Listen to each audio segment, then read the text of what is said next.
বৌরানীর হেসেলে সবাইকে স্বাগত। আজ আবারও একটি নতুন রেসিপি নিয়ে আপনাদের সামনে হাজির হয়ে গেছি। আজ আমি বানিয়ে দেখাবো বকফুলের বড়া। চলুন দেখে নেওয়া যাক আমি কি পদ্ধতিতে বানাচ্ছি।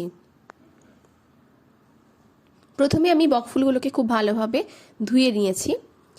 এবার বকফুলের ভেতরে পাপড়িটাকে আমি হালকা করে হাতের সাহায্যে খুলে নিচ্ছি। দেখুন এর মধ্যে একটা ডাঁটি আছে, সেটাকে আমি এখান থেকে আলাদা করে দেব। এবার একটা কাঁচির সাহায্যে এই ডাঁটিটাকে আমি ছাড়িয়ে নিচ্ছি। এইভাবে প্রত্যেকটা ফুল থেকে আমি আলাদা করে নিয়েছি।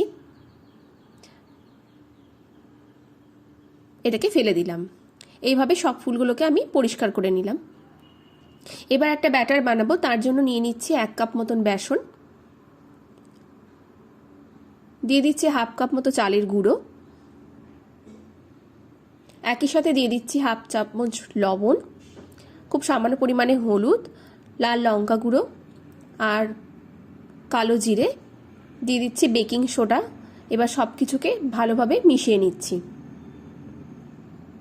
মেশানো হয়ে গেছে। এবার আমি অল্প অল্প জল দিয়ে এটা একটা ব্যাটার তৈরি করে নেব।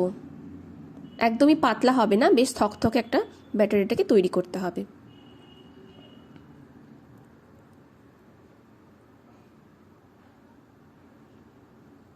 দেখুন অনেকটা এরকম টাইপের থকথকে ব্যাটার একটা তৈরি করে নিলাম।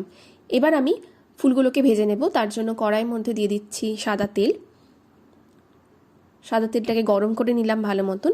এবার প্রত্যেকটা ফুলকে আমি ওই ব্যাটারের মধ্যে দিয়ে ডুবিয়ে এখানে ডিপ ফ্রাই করে নেব। এই সময় গ্যাসের ফ্লেমটাকে অবশ্যই কমিয়ে রাখবেন। কম হিটের মধ্যে এটাকে দিলে খুব ভালো মুচমুচে খাস্তা হবে আর ভালো করে ভাজাও হয়ে যাবে।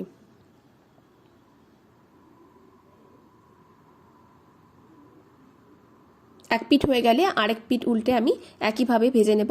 খুব কড়া করে ভাজবো না। দেখুন ঠিক এই রকম রং হয়ে আসলে এগুলোকে আমি তুলে রাখবো। ভাজা হয়ে গেছে। এবার এগুলোকে অন্য একটি পাত্রের মধ্যে আমি তুলে রাখছি।